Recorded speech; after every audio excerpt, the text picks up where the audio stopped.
The Overlord. Dragon. The Overlord regime has been developing a highly concentrated version of Dream, which they call Neon Dragon. This potent new form of mind chaos has created an uproar in the community. Faction recruiting has improved significantly. So during this round, what Dragon does is all neutral cards that start in the recruit row will now start in Loyalist. In fact, no cards may be placed in the recruit row during this round at all. If a faction card says recruits, you change that to Loyalist.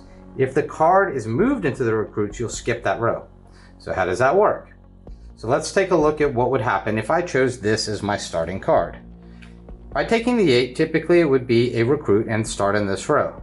But because Dragon is on the board, it forces me, in a positive way, to move it to this row.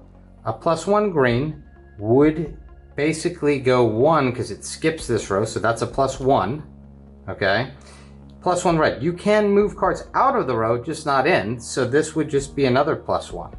Now on the flip side, the negatives can also have an adverse effect, because I would have to go 1, 2, right into allies, and say 3, 4, because again, I have to skip this row. So Dragon can be a good and bad possibility depending on the board setup.